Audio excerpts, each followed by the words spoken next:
Good day, future lawyers. How's it going? Now we're back with sections 11 to 19, Rule 13 of the 2019 amendments to the Rules of Civil Procedure, which took effect May 1st, 2020. I hope you're all doing well. Let's get started. Section 11. Change of electronic mail address or facsimile number. A party who changes his or her electronic mail address or facsimile number while the action is pending must promptly file within 5 calendar days from such change a notice of change of email address or facsimile number with the court and serve the notice on all other parties. Service through the electronic mail address or facsimile number of a party shall be presumed valid unless such party notifies the court of any change as aforementioned. Section 12 is a new rule to take note of. Section 12. Electronic mail and facsimile subject and title of pleadings and other documents. The subject of the electronic mail and facsimile must follow the prescribed format, case number, case title, and the pleading, order, or document title.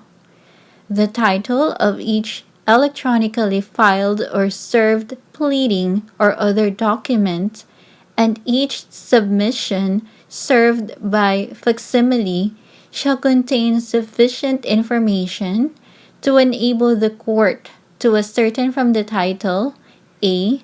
the party or parties filing or serving the paper, b. nature of the paper, c. the party or parties against whom relief, if any, is sought, and d. the nature of the relief sought.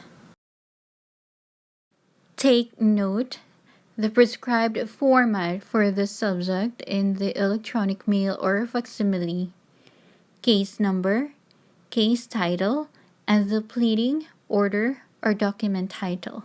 Example: Civil case number 20-1234-CV, Cheska Chavez versus Charlie Chavez. Petition. Moving on, Section 13.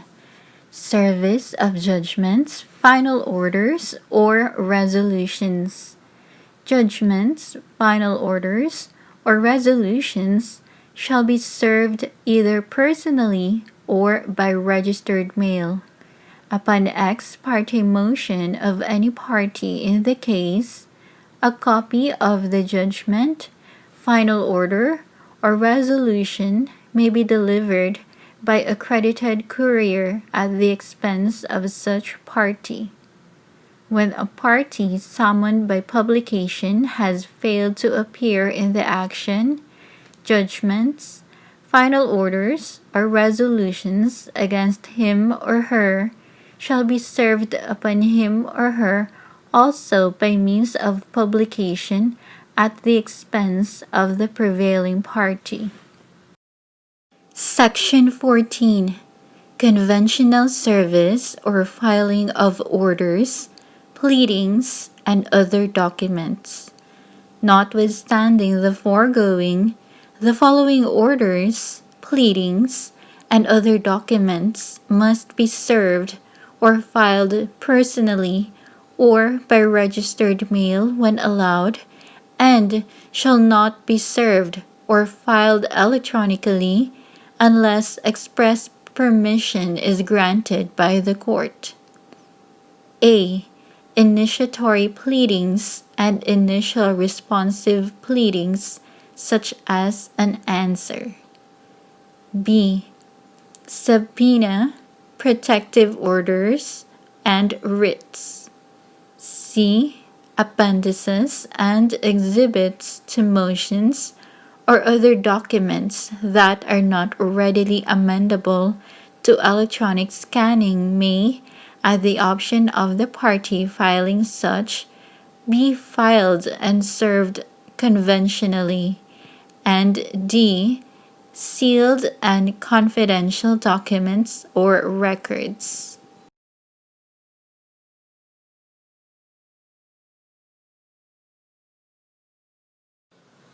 Okay, so notwithstanding the new provisions which allow the electronic filing or service of pleadings and other court papers, the following in the list, however, must be served or filed personally or by registered mail when allowed.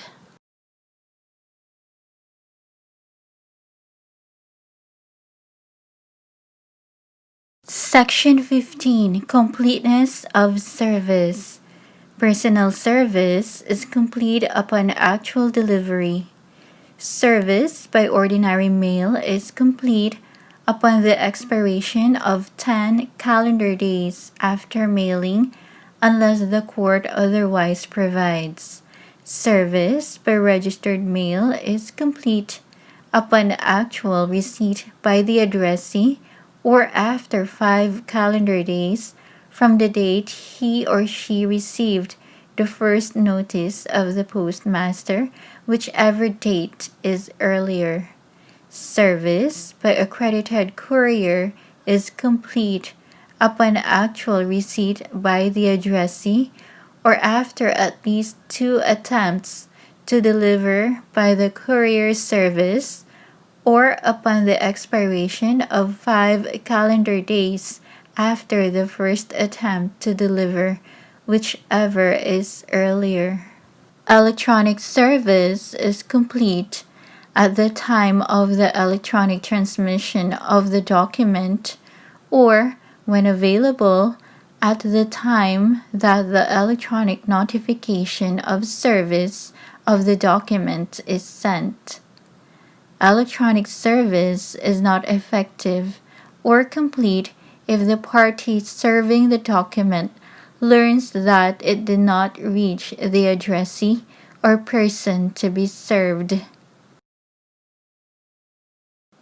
Service by facsimile transmission is complete upon receipt by the other party as indicated in the facsimile transmission printout.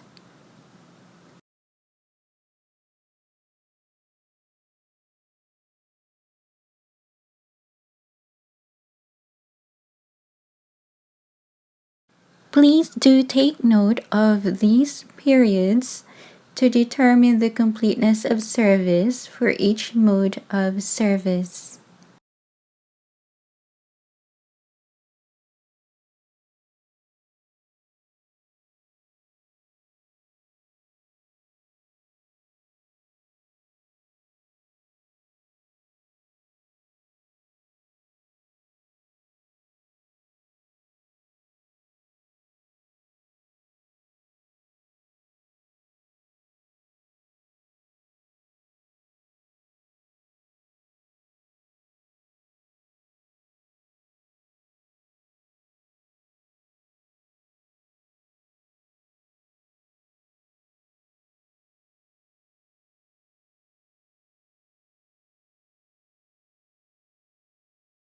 Section 16.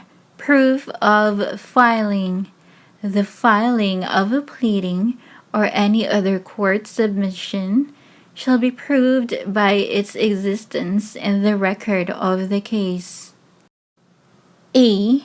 If the pleading or any other court submission is not in the record, but is claimed to have been filed personally, the filing shall be proven by the written or stamped acknowledgment of its filing by the clerk of court on a copy of the pleading or court submission.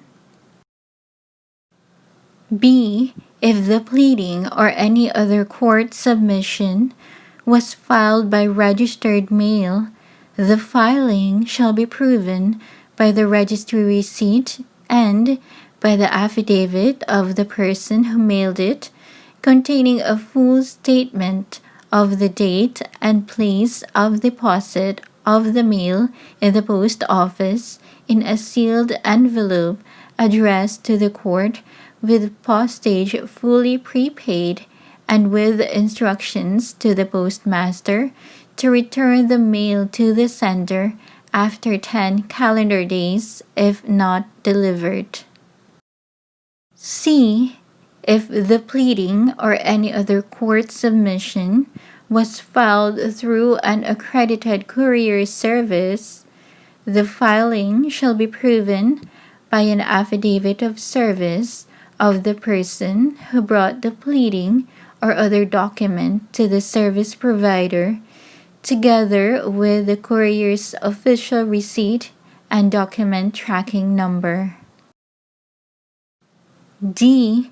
If the pleading or any other court submission was filed by electronic mail, the same shall be proven by an affidavit of electronic filing of the filing party, accompanied by a paper copy of the pleading or other document transmitted, or a written or stamped acknowledgment of its filing by the clerk of court. If the paper copy sent by electronic mail was filed by registered mail, paragraph B of this section applies. E.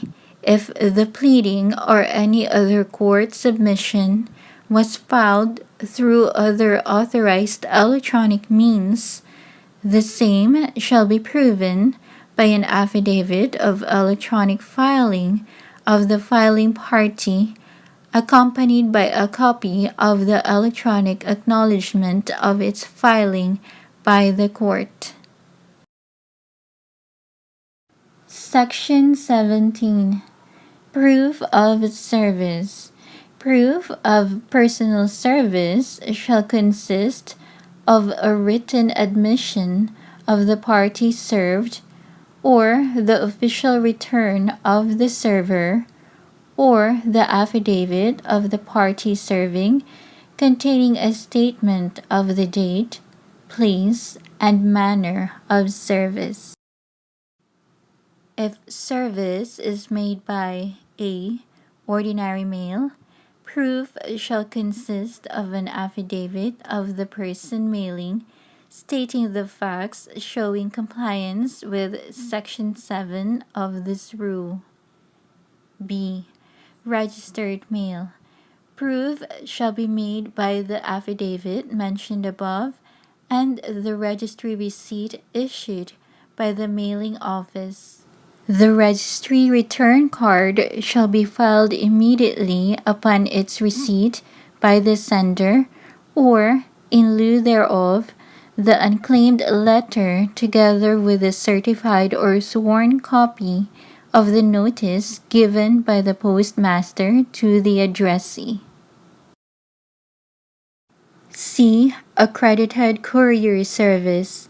Proof shall be made by an affidavit of service executed by the person who brought the pleading or paper to the service provider, together with the courier's official receipt and document tracking number.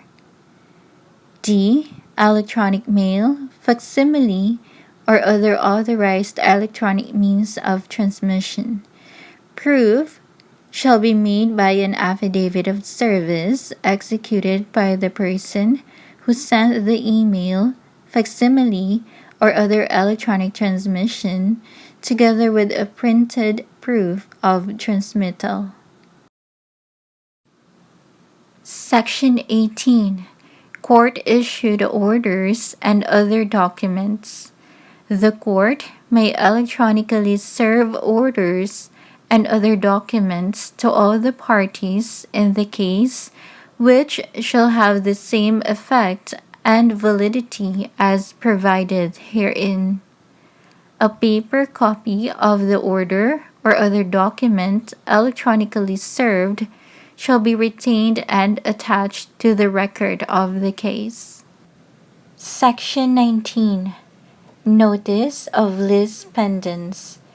In an action affecting the title or the right of possession of real property, the plaintiff and the defendant, when affirmative relief is claimed in his or her answer, may record in the office of the Registry of Deeds of the province in which the property is situated a notice of the pendency of the action. Said notice shall contain the names of the parties and the object of the action or defense, and a description of the property in the province affected thereby. Only from the time of filing such notice for record shall a purchaser or encumbrancer of the property affected thereby be deemed to have constructive notice of the pendency of the action, and only of its pendency against the parties designated by their real names. The notice of lis pendens herein above mentioned may be cancelled only upon order of the court after proper showing that the notice is for the purpose of molesting the adverse party, or that it is not necessary to protect the rights of the party who caused it to be recorded. These are the pointers for us to remember for notice of lis pendens. Please do take note.